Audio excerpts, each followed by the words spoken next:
네, 모닝쇼 듣고 계십니다. 오늘 저희 초대석에는 민주통합당 신경민 최고위원을 모시고 말씀 나누겠습니다. 안녕하세요. 네, 안녕하세요. 반갑습니다. 네. 예, 말씀하시는데 제가 뉴스를 듣고 있는 것 같은 그런 느낌이 드는데 그렇습니까? 방송 생활을 오래 하셨습니다. 31년 방송기자 했습니다. 네, 그러시기 때문에 아마 한국에서 이민 오신 지 얼마 안 되신 분들은 네. MBC 뉴스데스크나 이런 방송을 통해서 저 2009년 초까지는 방송했거든요. 네네. 그래서 그리고 이제 조금 있다가 그만뒀는데 그 이후에는 사실 방송을 못했습니다. 그만둔 건 2011년 가을에 그만뒀습니다. 네. 2011년 가을이면 시기적으로 봤을 때는 한창 지난 세월 언론 생활을 하시면서 황금기를 지나고 조금 힘들어왔던 시기가 아니었을까 또 이런 생각도 하게 되는데요. 좀 힘들게 지냈죠. 네네. 아직도 많은 분들이 마지막 마지막 뉴스 데스크 클로징 멘트를 네. 기억하고 계신 분들이 네. 계시더라고요. 네네. 예. 그때를 좀 상기해 주신다면은요.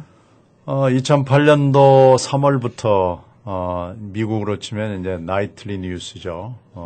서울은 그 당시에는 다 9시 뉴스를 거의 다 했기 때문에. 지금 8시로 바뀌었습니까? 네, 지금은 8시로 옮겨갔습니다. 네네. 그래서 9시 데스크가 9시에 시작을 하면은 40분쯤 끝나거든요. 네.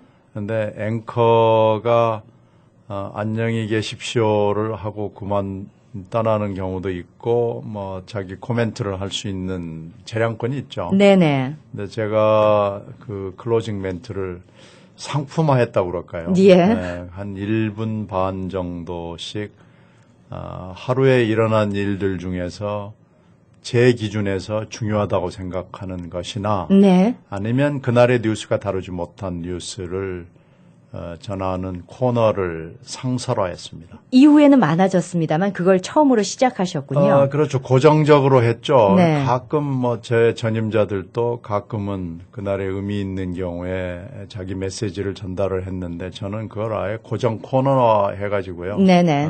매일 했거든요. 뉴스 앵커가 정확하게 뉴스를 전달하는 그 역할도 중요하지만은 이것은 하나의 어떤 도덕적이나 아니면 시사적인 메시지를 전달하는 것도 일반화돼야 된다는 그 시작이 네. 된 셈이군요. 그렇죠. 어떻게 말하면 코멘타리성. 네네. 코멘트죠. 그때부터 정치를 꿈꾸셨습니까? 그래서 그렇게 하신 겁니까? 정치는 아니고요. 네. 정치를 꿈꾼 적은 없고요. 제 그 절친한 친구인 정동영 앵커, 네네. 전 앵커는 사실 어려서부터 정치를 꿈꿨던 친구로 제가 기억을 하는데 네네. 저는 절친이긴 하는데 전혀 성향이 달라가지고 예. 정치로 가겠다는 생각을 해본 적이 없었습니다. 네. 근데 그 이후 상황이 제가 그걸 한마디로 MB 그러니까 이명박 대통령 네. 이니셜이죠. 네. MB 때문에 이렇게 됐다고 욕을 하지 말고 MB 덕택이라고 생각하기로 하자라고 그러는데 예. 상황이 이제 정치로 가지 않을 수 없는 상황이 계속 있었고요. 예. 제가 정치로 선택을 한 이유는 당시가 대선 직전이었고 또 총선이 아주 임박해 있었기 때문에 네네. 이번 대선의 중요성, 그러니까 작년 12월 19일 대선의 중요성으로 봤을 때 MB 이명박 대통령의 실정을 바로잡고 한국의 민주주의를 조금이라도 진전시킬 수 있는 중대한 계기가 될 것이다. 네네. 이렇게 생각을 했죠. 그래서 대선에 기여를 해보자라는 생각이 있어서 사실 방송으로 다시 돌아올 가능성이 희박해졌지만 예. 한번 일생에 있어서 처음이자 마지막으로 도박을 한 셈입니다. 네. 근데 결과적으로는 도박에 성공하지 못한 거죠. 대선에서 졌기 때문에. 예. 그렇지만은 또 한편으로는 많은 또 절반의 국민들이 후원을 해 주셨기 때문에 그 네. 등 뒤에는 국민들이 있지 않습니까? 그걸 실패라고 보시면 어떡하십니까?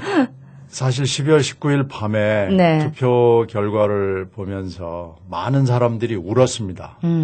정치적인 이벤트 때문에 운다는 건 쉬운 일이 아니죠. 그리고 정치적인 성패가 물론 우리 운명에 영향을 주지만요.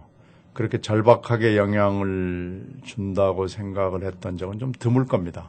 민주통합당의 입장에서는 또 그렇고 또 반대당에서 승리를 한 네, 뭐 예, 반대당은 입장도 있고 뭐 그렇습니다. 무지하게 기뻐했겠지만요. 예. 이제 제 입장에서나 특히 제가 몸담았던 언론계 쪽으로 봤을 때는 이번 선거의 성패가 사실 앞으로의 그 방송의 진로, 언론의 진로와 밀접하게 영향이 있고요. 네.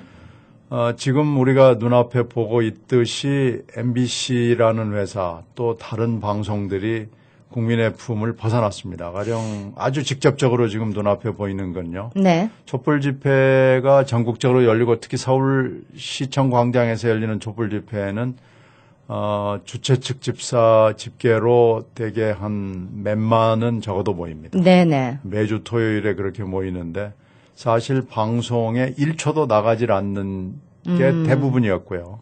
민주당이 장애 집회에 투쟁을 나간 직후에 좀 그게 취재가 되고 방송이 됐지. 네네. 전혀 한국의 방송과 언론들이 다루지를 않습니다.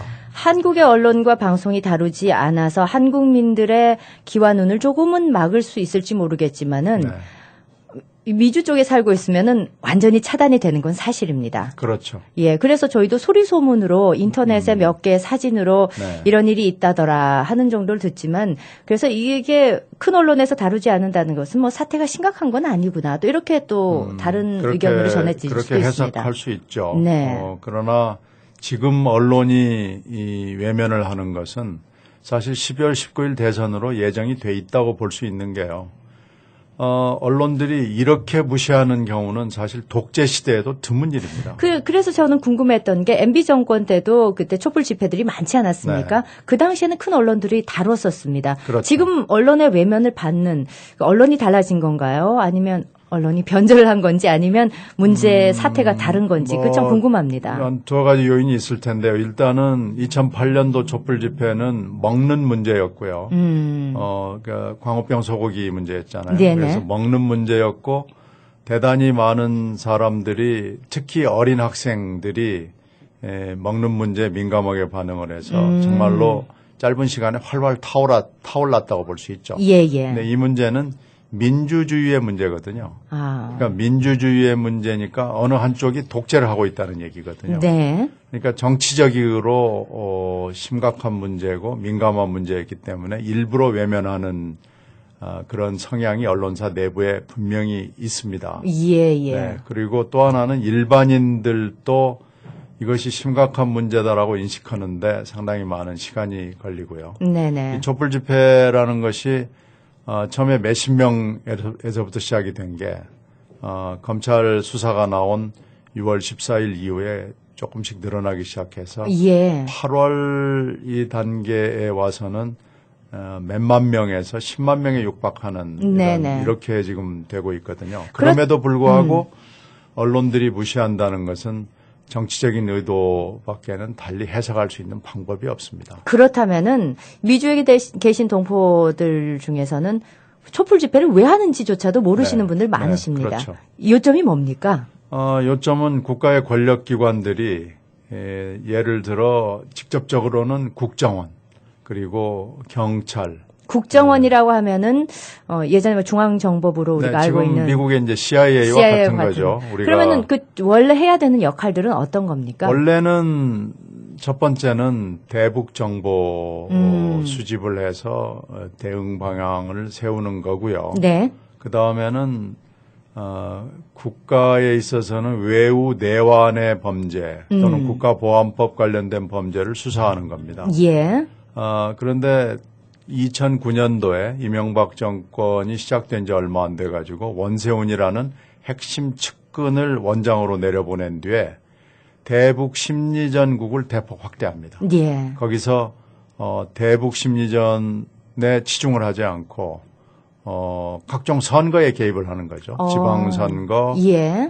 총선, 특히 이번 대선에 개입을 해가지고 상대 후보를 비방하고 박근혜 후보를 찬양을 하고 칭송을 하는 네네. 이런 일을 계속 해온 거죠. 그것이 예. 이제 이번에 드러나게 된 겁니다. 그래서 그게 제 짐작입니다만 아무래도 그래서 이제 원래 자신의 역할이 있었기 때문에 그 집권당을 반대하는 그 많은 사람들이 종북으로 몰릴 수밖에 없었던 이유가 거기에도 있다는 하여튼 뜻입니까? 지금 그러니까 정부 여당을 비판을 하면은 종북 딱지를 붙이거든요. 그렇습니다. 그래서 지금은 어떻게 이상한 현상까지 돼 있느냐면요. 네. 6월 14일에 검찰이 원세훈 전 원장과 또 그 뒤에 경찰이 수사를 하면서 수사 조작을 하고 날조를 한 김용판 청장이라는 분을 선거법 위반으로 기소를 하니까요. 네. 이제는 검찰을 종북이라고 비난하는 겁니다. 아. 그러니까 어느 나라 검찰이 이 빨갱이 집단이 있을 수가 있는지 저는 네네. 납득할 수 없는데요. 검찰이 기소를 했다는 이유로 검찰을 정부 여당이 비난을 하고 검찰청 앞에 가서 빨갱이 검사라고 시위를 하고 하는 지금 이런 지경까지 왔거든요. 그만큼 또 우리 반공에 대해서 우리 분단 현실에 대해서 가장 민감한 사항이 국가의 어떤 약간 위협이 가해진다는 어떤 공포를 조장을 해서 뭔가 종북이라고 하면 모든 것이 정당화되고 합당화되는 그런 시대에 우리가 아직도 살고 있다는 그런 얘기밖에 되지 않는 그렇죠. 것 아직도 같습니다. 분단돼 있고 예. 통일이라는 것이 아직 가시적으로 돼 있지 않기 때문에 예. 뭐 그건 납득은 되는데요. 네. 정부 여당을 비판한다는 이유로 심지어는 검찰까지도 네. 그 비판을 하는 세력까지를 포함을 해서 아직도 종북이라고 이렇게 몰아붙이는 것은 이것은 좀 지나칩니다. 네. 그러니까 국정원의 문제, 경찰의 문제를 호도하기 위해서 국정원과 경찰이 누구를 위해서 뭘 했는지는 지금 검찰의 수사로 대충 드러났거든요. 예. 그것은 이미 어떻게 보면 명백하게 돼 있고 물론 재판이 진행 중이고 재판 결과를 기다려봐야 되고 또 뭐 우리의 헌법이 무죄 추정의 원칙을 갖고는 있죠. 네. 그러나 검찰의 기소를 통해서 어느 정도 지금 진실이 드러나 있는 상황에서 이 진실을 덮기 위해서 예. 이런 종북 그 프레임을 가지고 네. 덮어씌우고 있는 겁니다. 그렇다면 지금 민주통합당 측이나 여당 측에서 주장하는 내용은 어떤 겁니까? 무엇을 바라고 계십니까? 어떻게 되기를? 일단 검찰 수사를 통해서 드러난 현실을 인정을 해야 될 거고요. 네. 이 사실을 바탕으로 해서 더 지금 감춰져 있는 진실이 대단히 많습니다. 이 감춰져 있는 진실을 일단은 밝혀내겠다는 의지를 표현을 정부 여당이 해줘야 되고요. 예. 그거에 바탕을 해서 책임을 질 사람들이 대단히 많이 있습니다. 네네. 지금 불구속으로 기소가 된 원세훈 원장이나 이런 분뿐만 아니고 다른 사람들이 대단히 많이 지금 기소 유예가 돼 있습니다. 네. 그리고 그 배후 세력도 물론 있습니다. 그 배후 세력에 대해서 포함을 해서 사실과 진실을 밝혀내고요. 이제 이거에 근거해서 문책도 해야 되지만은 개혁을 해야 됩니다. 예. 만약에 지금 이 상태를 그대로 덮어두고 가면 앞으로 모든 선거에서는 국정원과 경찰이 마음 먹는 대로 선거 결과가 나올 수가 있게 되거든요. 네. 그러면 우리나라 민주주의가 미래가 암담해지는 거고요.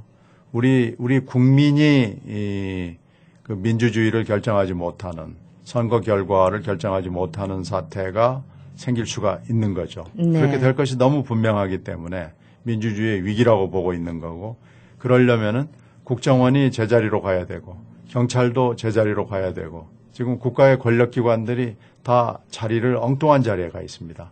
이런 것을 정권이 책임지고 해내라는 거죠. 네.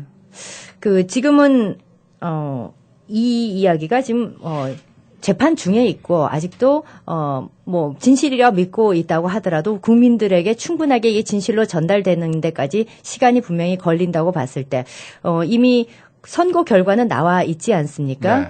확연히 드러났으니까 거기에 승복을 하고 지금 현 정권에 또 더 나은 사회를 위해서 같이 뭐 협력을 해야 되는 것이 또 야당의 역할이 아닌가. 또 이런 어떻게 보면은 좀 소박하고 순진한 생각들을 하는 그런 측들도 많이 있습니다. 그런 분들의 의견도 충분히 우리가 존중을 해야 되지 존중해야죠. 않겠습니까? 선거 결과를 법률적으로 다툴 수 있는 시한은 6월 19일로 지나갔습니다. 네네. 그러니까 검찰이 6월 14일 날 선거법 위반으로 그 두 사람을 기소는 했지만요. 네.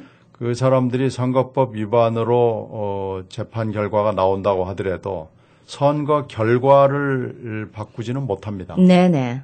그래서 선거 무효 소송의 시한이 지났다는 얘기입니다. 예.